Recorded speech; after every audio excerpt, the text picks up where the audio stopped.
Boy Party. It's a wonderful podcast. Hello, everybody. We're doing On the Town today on the show. Frank Sinatra and Gene Kelly, classic 1940s musical. It's going to be a great time. Welcome to Boy Party.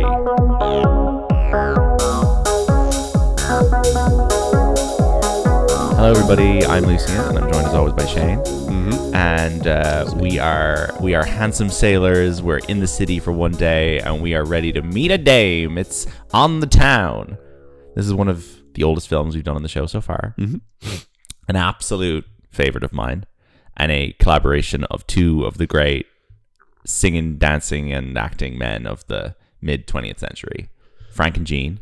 Uncle Gene. This film is shot in such a way that I don't think there's a single close-up of Frank Sinatra in this entire film. Yeah, I don't think so either. I don't think there is. I think that there's like close-ups in this film only in the fantastical dance sequences. So there's a few of Gene Kelly, and then there's lots of herself, Miss Turnstiles. Yeah. Because of those scenes are a bit more dynamic in terms of the camera work. I feel like every single scene that Jules Munchin and Frank Sinatra are in is shot in like a waist up, yeah. Or from like far away of them like standing in front of a background. It's a very interesting way to film your stars, I suppose. And why do you think that is? I think I don't think there's like a political reason for it or even like an artistic reason for it. I think it's just the way this film is built.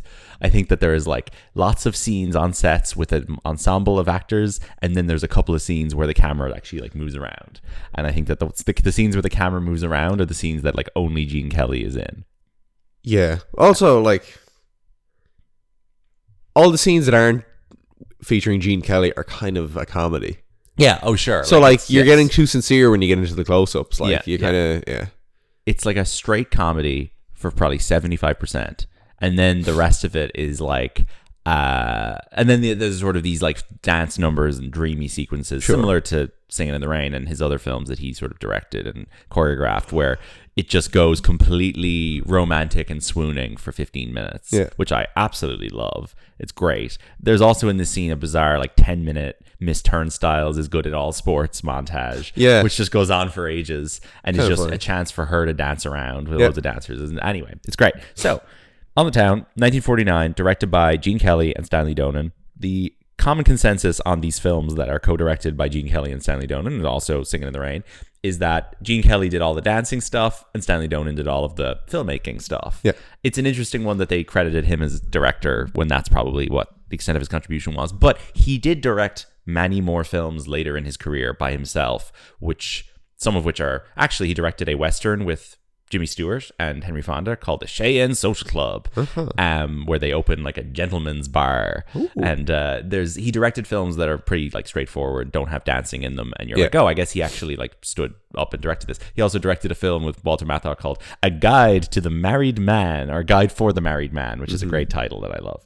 But anyway, I suppose the closest comparison today to this is like our friend, I hate to bring his name up again, our friend David Leitch. On the first John Wick, that film is sort of directed by David Leitch and Chad Stahelski, but I completely blanked for a second there that you were talking about the director not director split between two people.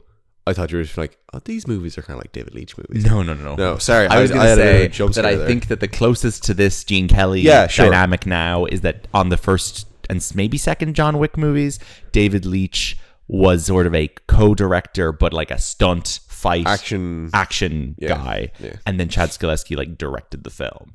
And I think that there's like a sort of and then David Leitch did all that stuff and then became a real director. And I think Gene Kelly maybe did something similar where he was like a dance choreography director and then became an actual film director. You are drinking what looks like piss out of a bottle right now. I need everyone to know that.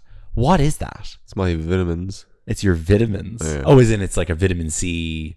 Yeah. It's dissolvable Oh my God, that makes so much sense. He's like drinking out of a clear plastic bottle, folks, of just like yellow pea colored liquid. Which is very funny because you drink the most ridiculous drinks. I absolutely do. My ginger shots look like that as well. Well, there's that, and then there's your liquid gold. Which is liquid gold. Which honestly looks like sewage. It's like charcoal. If you looked into a septic tank and saw what's sludging around in there, that's what liquid gold looks like. And it has sludge. Sorry, I gotta cut this off. We're talking about Gene Kelly and Frank Sinatra. Frank Sinatra. Why are we? I don't know. So they directed this film, written by Adolph Green and Betty Comden, a very nice female screenwriter credit in the 1940s. Always nice to see. So it's based on a stage musical from 5 years earlier on The Town, which has music by Leonard Bernstein and book and lyrics by Betty Comden and Adolph Green. And that is in itself based on an earlier ballet called Fancy Free, which was set to Bernstein's music. The story is about 3 American sailors. They are on 24-hour shore leave in New York City during World War II in 1944. They basically, so this is a World War II movie of the fluffiest variety, where there is no reference to war whatsoever. We are just taking for granted that the Navy are doing their thing out at sea. I actually thought the war was over by the time this happened. I thought this was like 1946 or 7. So the film comes out in 1949. So maybe by the time the film is set, the war is over, I suppose. Oh, sure. The original musical sounds like it's set towards the end of the war. Yeah. But anyway, these are Navy guys. They wash up on shore and they have 24 hours in New York. Yeah. And the film takes place within that 24 hours. The film starts and ends with them getting off and getting back on their ship. Yeah. What a great premise. 100%. Just a fantastic way to make New York seem exciting and buzzy and fast-paced. Is to be like, we can. How much of New York can we cover in a day? Exactly. Yeah. And they start off by singing about how much of New York they're going to cover. Yeah. The Bronx is up, the Battery's down, and the people are riding a hole in the ground. New York, New York. It's a wonderful town. It's probably my favorite song when I was outstanding 5. Yeah. And Shade says halfway through the song when we were watching the film the other night, I think this is my favorite song of all time.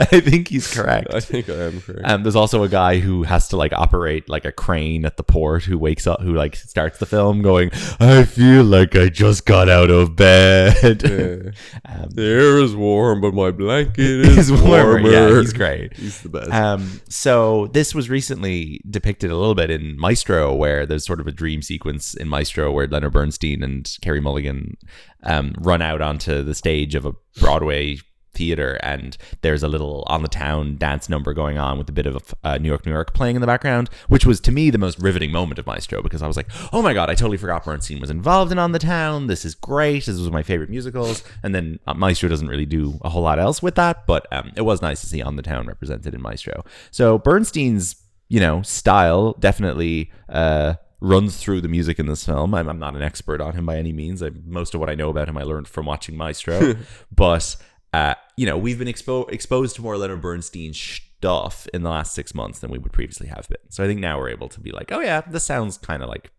other stuff of his we've heard. The film was an MGM production and basically brings together a great ensemble cast: Gene Kelly, Frank Sinatra, Jules Munchin, who is the third guy, who is a sort of he's sort of like a David Schwimmer meets, I don't know. Here's something I thought about yesterday. Could you remake On the Town with the 3 Friends actors? David Schwimmer as Jules Munchin. Yeah. Matthew Perry as Frank Sinatra. No. Matt LeBlanc as Gene Kelly. I think Matthew Perry is the problem here. Firstly, he's deceased. And secondly, I don't think that he fits in any of those roles. And I also think Matt LeBlanc would probably fit better as the Jules Munchin character than David Schwimmer would. Matt LeBlanc would fit best as all 3 of them, unfortunately. Yeah. They all have a bit of Matt LeBlanc energy. They're all nice and tan, have slick hair. Yeah, and Matt LeBlanc should have played a sailor. Sure. Who would you remake this with? Keeping in mind that Channing Tatum did a sort of spoof of this in Hail Caesar. I was just he's thinking out that. of the mix. Alden Ehrenreich is who I was thinking. Oh, Alden Ehrenreich would be great. Okay. But if we Well, go like Alden he's in Ehrenreich, Hail Caesar as if well, we go with actually. Alden Ehrenreich, we have to cast 2 other guys that are the same age as Alden Ehrenreich. Because I would have been thinking a little bit older, but you're probably right. Sure. Alden Ehrenreich, These guys are probably 29 this Miles Teller, maybe. and We're kind of slick, handsome men. I guess one of them. They don't have to be white. No. Go a bit diverse. Diego Calva. I'm just babbling. Diego Calva, yeah. Babylon is on the mind. We always like Diego Calva being and stuff. Sure. Realistically, it would probably be fucking Cooper Rave. Tom Holland and some other fuckers. Well, Chris Evans is making a Gene Kelly biopic, so we have that to look forward to. Do we? Yes. Jules Munchin was actually in the army in World War II and was in touring shows while he was in the army. Yeah. And then after this, was on Broadway in The Gay Life and Barefoot in the Park. And is he in the film of Barefoot in the Park? Because we're going to be doing that soon on the podcast. He's not, but he is in Silk Stockings with Gene Kelly as a character called Babinski. He's in Monkeys Go Home, one of my favorite titles, the Dean Jones movie. And the saddest thing I've ever learned is that he died when he was 54. I guess that's why he's not in more stuff. Like, he's literally only in like 12 movies. Yeah. And I've seen half of them. Yeah. He died when he was 54 in 1970, 3 days before his 55th birthday from a heart attack. That's heartbreaking. But look, he served his country. He fought the Nazis, and he was in On the Town. Most importantly, he lived a good life. He did. The film was made on a budget of $1.5 million, which is one of the cheapest MGM Technicolor musicals.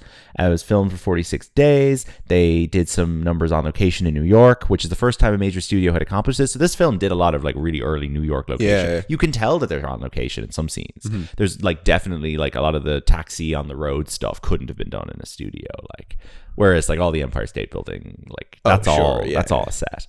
They shot 9 days on location in New York, which was Stanley Donen and Gene Kelly's idea. Louis B. Mayer, the head of MGM, refused to allow it, said, "We have excellent New York sets on our backlot." Kelly and Donen held their ground, and he finally relented and allowed a limited number of days shooting in New York. The primary problem experienced was dealing with Frank Sinatra fans who were mobbing them. So some shots were made with a camera located in a station wagon to reduce the visibility of the shooting, so they'd blend in better. I guess. That's so funny. That's great.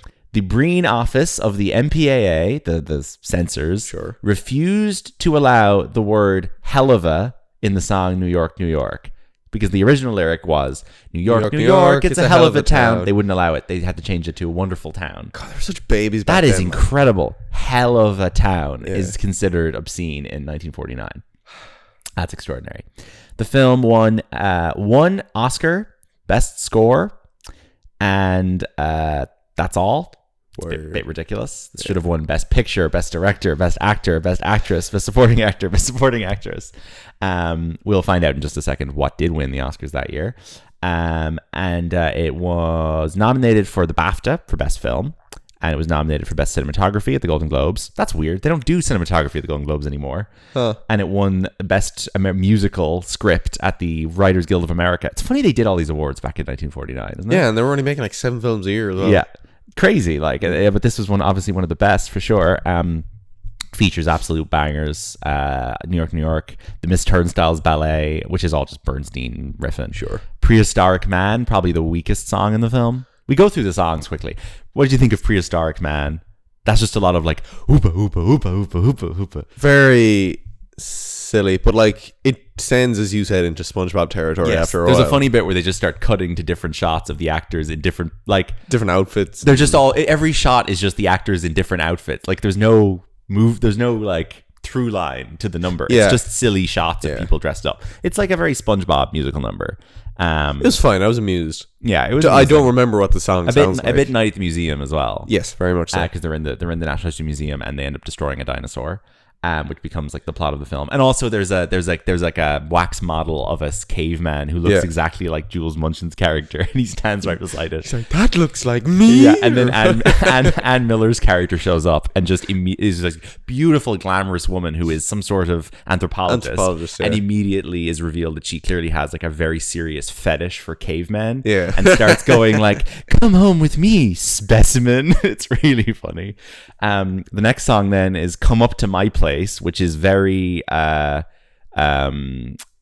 does not respect the laws of consent. Where the taxi driver lady, you might have been on your phone during this one. The taxi driver lady basically chases Frank Sinatra until he agrees to go back to her apartment with her. Yes, he's like, "I want to go to see this musical I heard was good," and she's like, "That musical closed 20 years ago. Come back to my place." And that's the whole song. Yeah. He keeps naming things that aren't open anymore, which is kind of funny. It's a funny song about how New York is like constantly evolving. Mm-hmm. I'm sure that is a bit creepy though. She's a very forceful lady. Sure, that is something Frank Sinatra experienced in real life, probably multiple times. Next song then is Main Street, which is an absolute. That's like fine. That's just an excuse. Yeah. That's just Gene Kelly and your one in the dance studio, and he's like, if you come back to my town, you'll see there's the guy with the funny hat on Main Street. That's he's a guy from a tiny town who's trying to jazz it up a little bit. She's from the same town, She but is. he doesn't know this. She's pretending to be a big city girl. Yeah. Sorry, we haven't explained the plot. The three sailors get to New York. They get on the subway. There's a lady called Miss Turnstiles, who's basically the Rose of Tralee. Yeah. She has a poster up on the wall. She changes every month. She changes every month, and he sees her, and he thinks this is the most glamorous, amazing woman. But she's just a student who got picked in a competition. Yeah. She's just like a beautiful student who they picked Lady to of put the on a month. poster. The subway lady of the month. And like. he thinks she's like the most amazing, glamorous star in New York. Yeah. So he basically like runs into her, gets his photo taken with her because he's a sailor and they use him as a prop. And then he goes and finds her in her dance studio. Because he's obsessed with her. And then it turns out that she's actually from the same small town as him, but she's pretending to be a big city glamorous lady. That's the plot of that. So that's what Main Street is. Very funny scene of him stealing the poster he sees of her. He's like, I'm going to add this to my collection. Yes, it's great. Next song is called You're Awful. I genuinely don't know what that is. Oh, that's like... You're awful nice and awful pretty. That's where that one goes. I have them all in here somewhere. You do. Like, I have seen this film like probably 11 or 12 times. So it was a big Christmas Day TG Caher watch in my house. You were still sitting here shouting at the TV like, no, don't do that. Yeah, because I'm very invested.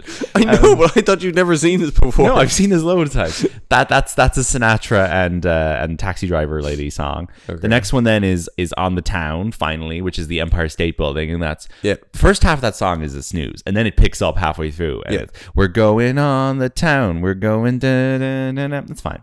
The next song that I'm a big fan of is You Can Count on Me.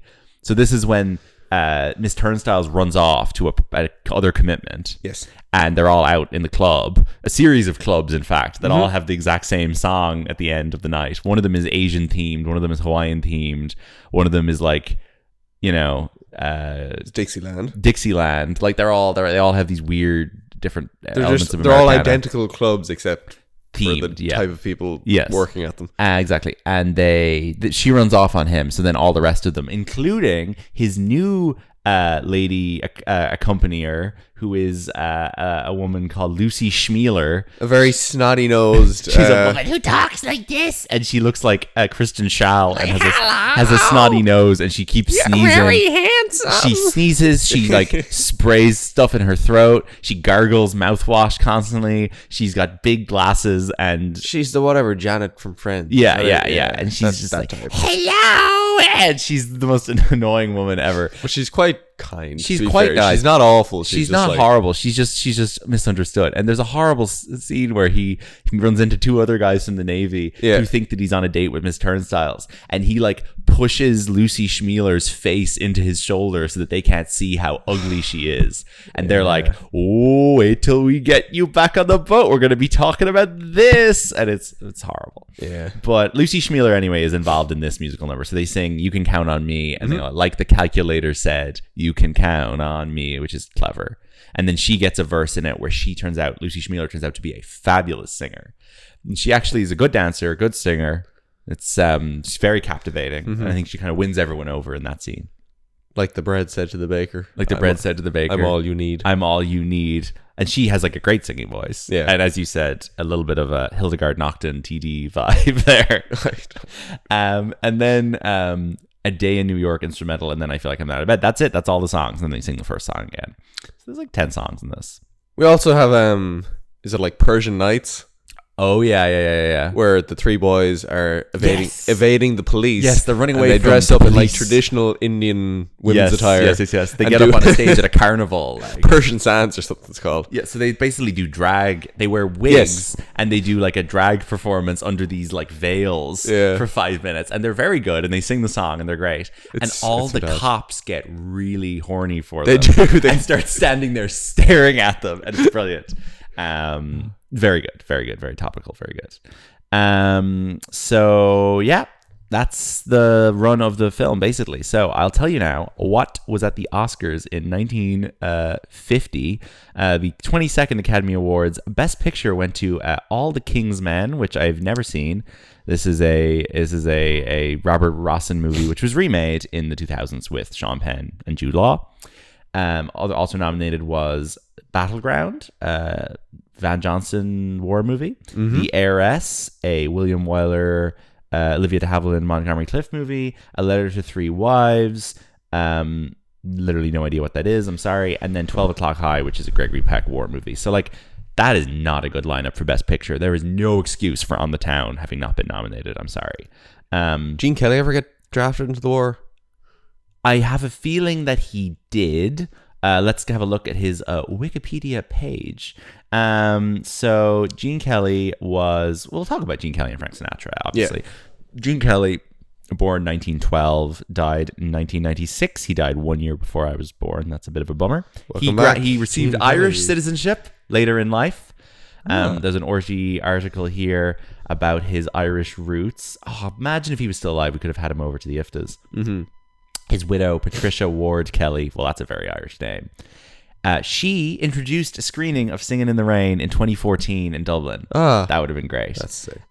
She said he was very proud of being Irish. I think he felt a real identity with Irish. He said his Irish roots were the core of his being. I remember the day the Irish passport arrived. The new certificate was in, she says Gaelic, but in the Irish language. And he was just tickled. He was like a little kid with it. Well, that's lovely.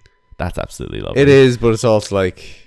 I mean, it's a bit fake American. How much time has that man spent in Ireland? Oh, none whatsoever, I'm sure. But like, if there's going to be any American taking the Irish bullshit seriously, give it to him. Yeah, I'll allow him to do it. Like, one of my favorite movie stars ever. He was a Democrat, which is a relief. You often look at these guys and you're like, were you a extremely conservative Republican like Jimmy Stewart? Yeah. No. Gene Kelly was a lifelong supporter of the Democratic Party.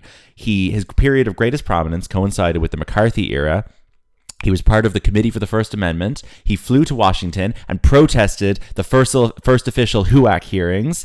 Excellent. His first wife, Betsy Blair, was suspected of being a communist sympathizer. Shocker. And when United Artists were considering withdrawing her from being in Marty, Kelly threatened their influence with a pullout from It's Always Fair Weather unless his wife was restored to the part. He used his position on the board of the director of the WGA to mediate disputes between unions in the Hollywood studios. A great guy. Cool guy. Great man. A union man and an anti-McCarthyist. Great guy. He also...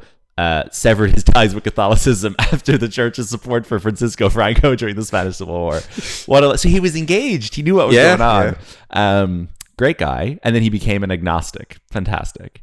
So his last wife was 47 years young, 47 years younger than him, which is why she was still around doing introducing screenings. Yes. Is because he married her when he was almost 80 and she was 30 years old. A little bit unfortunate, that one, but whatever. Anyway, any chance to marry Gene Kelly you have, you got to take it. I know, that's the thing. Look, I would marry Gene Kelly, obviously. Same. He was deferred from the draft in 1940 at the request of his employers, but was classified eligible for induction after an appeal to FDR. FDR upheld the appeal and he was inducted into the armed forces a month later, assigned to the U.S. Navy. He served in the Naval Air Service and was commissioned as lieutenant junior grade. He was in Washington, D.C., where he helped to write and direct documentaries. So he was a propagandist, basically. And he was discharged in 1946. So when they make this film, he is right out of the Navy. Now, let me tell you, someone in HR did a good job of signing him a job there. Right? Yeah. What a fantastic person to get as the face of the Navy. We get Gene Kelly to make our war movies. Exactly. Like, I would never, ever, ever go be an anti-military person if Gene Kelly was the face of the that's US kind of what this film is. This film is like an entire scene dedicated, like, please don't arrest them. We love our boys. Sure. But I would argue that there's nothing in this film that is like he's in another movie in 1945 called Anchors Away, which is like a lot more just Frank Sinatra's also in that one, but that's so they actually worked together before this. I should have pointed that out. But I think that there's nothing in this film that is like boring Navy propaganda. It's all fun. There's no just like Simpsons join the Navy, very shallow advertising. This makes being in the Navy seem like challenging and lonely in many ways, even if it's all very sunny and optimistic. I mean, these guys are clearly deprived of female company, big city experiences, cooped up on a ship all the time.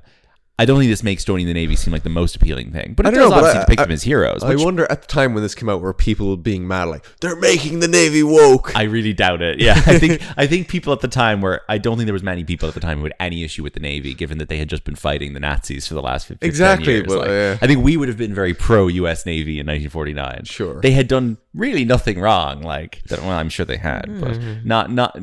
They were on the right side of history at that point. Like.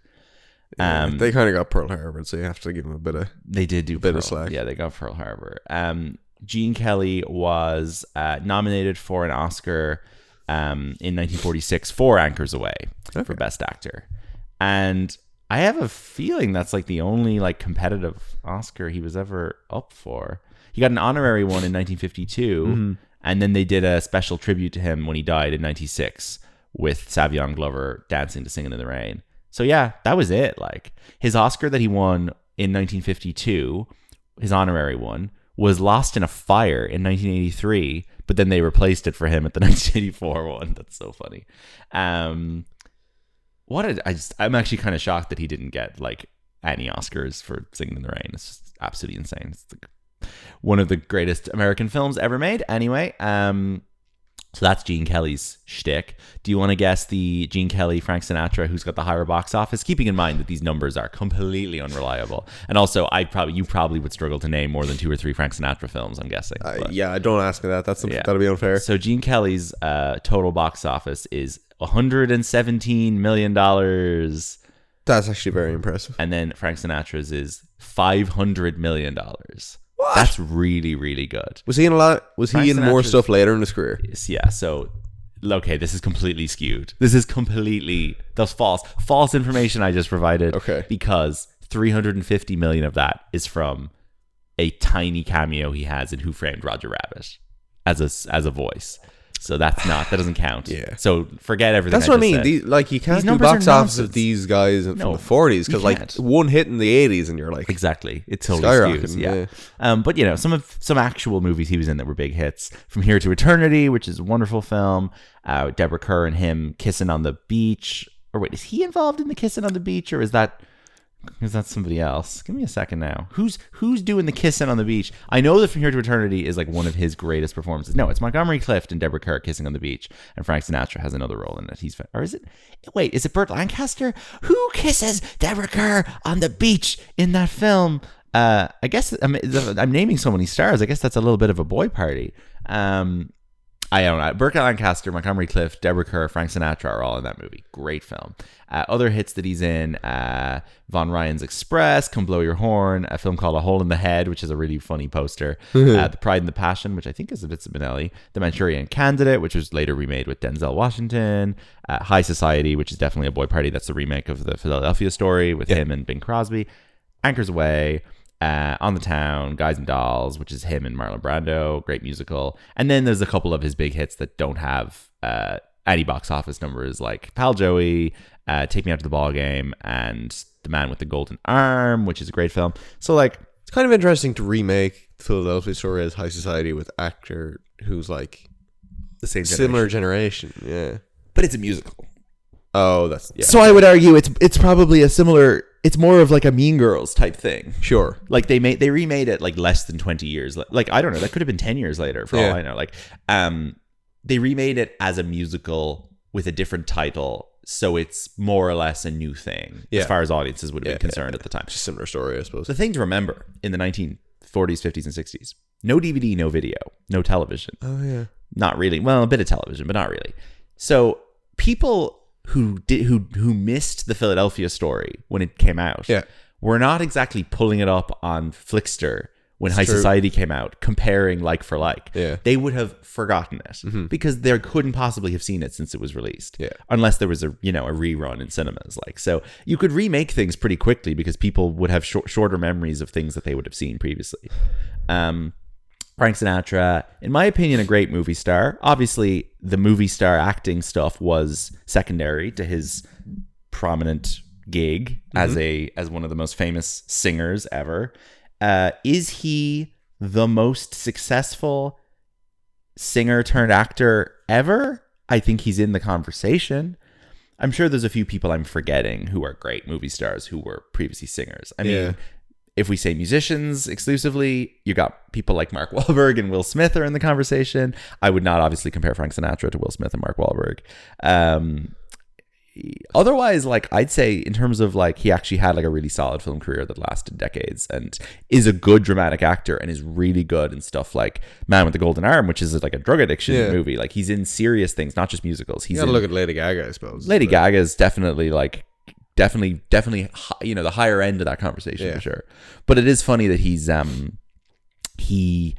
most people, I think now, our generation would not realize that Frank Sinatra was like an excellent actor. Yeah. At a certain point. And he's great. He's great in this. He is like a funny contrast to Gene Kelly. Gene Kelly's so sunny and like so like everything's so great all the time and I'm so sincere and earnest. And Frank Sinatra has like way more like of an acidic vibe, I feel like, where he's always kind of like one foot heading out of the situation. And in this film, it's all about like the Navy having the best day of their lives. It's funny that his energy does provide a fun balance, I think. And also the third guy in the gang is just like a goofy goober who's just happy to be there. Like, so I think Frank Sinatra is like real, like just like wait is very, very fun in this. And he has a really fun chemistry with Mrs. Taxi Driver Lady, who is played by Betty Garrett, who's great. And Frank Sinatra and Gene Kelly obviously had worked together a few years earlier. So in Anchors Away, it is Frank Sinatra billed first, Gene Kelly billed third. And in this movie, it is Gene Kelly billed first, Frank Sinatra billed second, which is interesting. Now, do you have the poster pulled up in front of you? You want to talk about this poster? I think it's a fun one to talk about. I don't, but I will pull it up. Pull it up there quickly.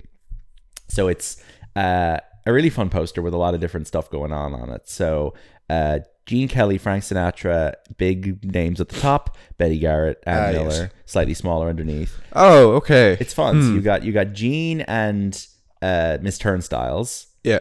And then you got Frank and his eyes are so funny. Betty Garrett. Whose eyes? Frank's little like horny eyes. Well, hello. And she's like, sorry, yes, everything we've described in the last 5 minutes can be explained by the poster. Yeah, exactly. You'll understand. So they've paired the two of them up on it. Yeah. But then Ann Miller, they've just put Ann Miller to the right as like sexy dancing lady because they obviously just didn't really have room to put her. But you could have put her and Jules's faces at the bottom right. I don't know why they didn't. They obviously just wanted her like full body shot to I mean, I think this is a bad poster. You think it's bad? Like, it's not my favorite classic movie poster, but it's got fun elements to it. It's a bit disjointed, I guess. And then you've got the six of them down the corner, looking like they're in High School Musical 2. Yeah, they're all jumping in the air, and it says they paint the town with joy on a little ribbon across. Oh, that's not written on the one I'm looking at. Oh, yeah. Well, the full text version says they paint the town with joy.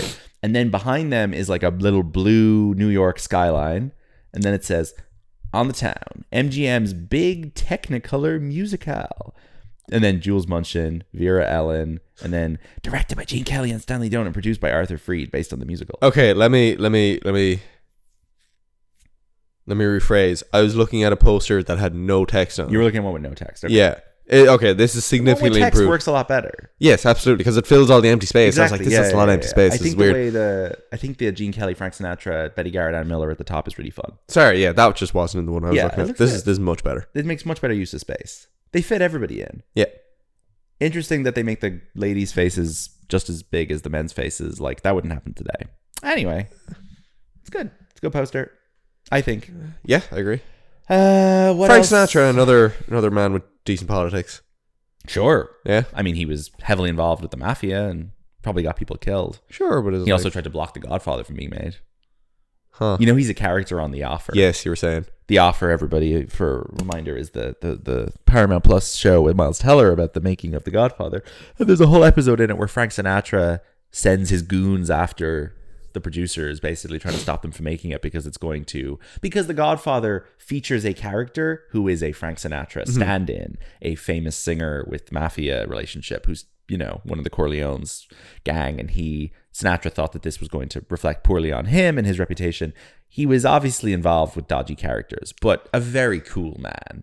Sure. And all the stuff he was involved with. He was outspoken against racism, particularly towards black. He was a Kennedy guy. Yeah. He was a very, Vegas casino, original Ocean's 11 star kind of guy. Sorry, I didn't even mention all those movies he's in. He's in all the Rat Pack movies, Ocean's 11, The Robin and the Seven Hoods. There's a whole bunch of those movies he's in with Dean Martin and Sammy Davis and Peter Lawford and all those guys. Those films are kind of a snooze. I'm trying to think if there are any like great Frank Sinatra films that I have not mentioned, because I am a big fan of a lot of the stuff he's in. Pal Joey's great. That's him and Kim Novak. Give me one moment now, and I'll tell you. God, he's credited as being in Blade Runner 2049. That's so weird. He's obviously like. Does he appear in a hologram or something? He must appear in a hologram or something. Yeah. He is in. That's kind of. I've mentioned all the big ones. Yeah. He's into That's Entertainment movies, which are just like clip shows, basically. The Joker's Wild, The Tender Trap. He's in Can with Shirley MacLaine, Louis Jourdan. That's a fun movie. And then, yeah, lots of good stuff. The guy has a few more potential boy parties he's in. Mm-hmm. Castle on Shadow is John Wayne and Kirk Douglas and Yul Brynner and Pride and the Passion with Sophia Loren and... Is that Cary Grant in The Pride and the Passion? Yeah, Cary Grant, Frank Sinatra, and Sophia Loren. Ooh. Set during the Napoleonic War. What? Directed by Stanley Kramer, not Vincent Minnelli. That could be a fun one to do. Yeah. Cary Grant's wearing like a crazy Napoleon jacket on the poster. That looks like a sexy movie. Frank Sinatra looks beautiful in that. So yeah, there you go. Those are your Gene Kelly, Frank Sinatra thing. Who wins this movie? Everyone wins. Everyone wins. Yeah, this is a great ensemble cast. I think that the women are all great. I think that fucking. I think assigning competition to this film is doing it a disservice. It is it is a fun day out for the whole gang. Yeah. The whole family. Show it to your parents and your kids. Everyone will love it. Has there been attempts to do modern versions of this? Like of this specific thing or of this type of thing? Of this type of thing, like kind of the. Not really. High School Musical. Like, I don't know. There's like, but like they do like the shitty Shia LaBeouf version of the Hitchcock stuff, and like but musicals are such a hard sell. Like, it's a thriller is a cheaper and easier proposition than a musical. Like, I can count on one hand the big Hollywood musicals that have been made in the last 5 years. Yeah, it's your Cats, it's your Mean Girls, Damien Chazelle stuff, Greatest Showman. Les Mis, and I feel like there's something big coming out this year that the Spielberg West Side Story, of course. There's some big musical coming out this year that I'm blanking on. Fucking Lion King 2 type of crap with the Disney musicals. The closest to this is La La Land. Like La La Land is the only modern musical hit that is entirely indebted to the Gene Kelly era, rather than a later. Like, it follows its structure, like almost identical. Other people who make musicals now seem more interested in stuff like Grease and that era of musicals, which does not interest me as much. The musicals that I grew up on are the 40s and 50s, Gene Kelly, Fred Astaire stuff. The only big Hollywood filmmaker now who seems to really care about that stuff is Damien Chazelle. Although I would also argue that there are directors who make action movies now who will often bring up Gene Kelly. I can't quite remember who. It might be Christopher McQuarrie, who has brought up the fact that action scenes are choreographed like dance scenes, and that Gene Kelly musicals are a big. I think it is Christopher McQuarrie. I think that rings a bell. In his interviews he does about the Mission Impossible movies, I think he does reference Gene Kelly as a major inspiration of here's how you use a movie star's physicality, body, and ability to move in incredible ways to make something completely captivating. And I think that Tom Cruise's jumping and running is the closest we have now to Gene Kelly's jumping and dancing. But like, to me, I think that's what makes those films so effective. Yeah. Like you can really tell the difference between good and bad action, and that the actual choreography is happening of the dancing variety. I don't think David Leitch was watching any Gene Kelly. No, I don't think so. Like, I think that Zac Efron was the next Gene Kelly for a little while, but I think it's been like beaten out of him a little bit. Like, and now when he pops up in musicals like The Greatest Showman, you may as well be a Jonas Brother. There's a complete dead behind the eyes Like he's lost his like Hugh Jackman is probably similar to... Hugh Jackman wants to be this so bad. Hugh Jackman is like a Broadway musical star. Hollywood won't let him. He's done musicals, but they're all fucking... They're just not like this. He's never gotten to be... He's done on stage. He's done Oklahoma and all sorts of stuff. He's never gotten to do a very old-fashioned musical in real life. And I can't think of any other stars that are doing the Gene Kelly thing. Obviously, Tom Holland thinks he is. Tom Holland has never starred in a movie musical, which is outrageous. Channing Tatum definitely thinks he's doing this a little bit. Joseph Gordon-Levitt would love to be this. Joseph Gordon-Levitt went on SNL and did Singing in the Rain once. Yeah. He wants to be this so bad. Joseph Gordon-Levitt, again, has never starred in a movie musical, apart from John Carney's Flora and Son, which does not count. No. I would love John Carney to make a film like this, but I don't even think John Carney is trying to do old Hollywood musical stuff anymore. There is a little film coming out this year called Joker Folie à Deux, which has a direct reference to Jacques Demy's Umbrellas of Cherbourg in the trailer. Jacques Demy obviously worked with Gene Kelly on the young children of Rochefort or whatever it's called. But that movie doesn't look like it's going to be homaging Gene Kelly half as much as it's going to be homaging Scorsese's New York, or whatever. It's weird, nasty musicals. Great musicals, but like all that jazz, New York, these are very... more cynical, are they? More cynical films from the 70s and 80s. They are not sunny Gene Kelly. So I think La La Land is great because it is so in love with films like this. But La La Land is constructed in a way that it knows it's going to be the only film like this made for the next couple of years. It's so it goes heavy on the direct. It goes so heavy, and there's a weary kind of meta-ness to it as well. Yeah, it's like sad at the end because you're like, oh, we just don't get this anymore. Exactly. I'm wondering, are there any animated films that are like this? Not really. There aren't really any good animated musicals from the last 10, 15 years. There aren't. It's just rubbish like Frozen and Moana, which I don't care for. And Sing, which is just pop songs.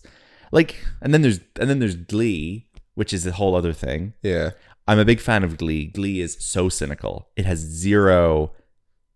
earnestness to it, but it's a weird kind of like Obama era earnestness of just like, hey, it's cool to be gay. Like there's no I love to sing. Honestly, the closest thing we see to this is like the Mika concert we went to. Yeah, exactly. The Mika concert has this energy where it's just like, everybody be happy. Oh, that was great. Mika concert, like that is like this. It's like Teletubbies brain for kids. Like it's great. You're just like, be positive. And it works. Completely detached from politics. We were so brainwashed by the end of it. Yeah, we were so like, happy. You're just clapping and moving, swinging back and forth. It's great.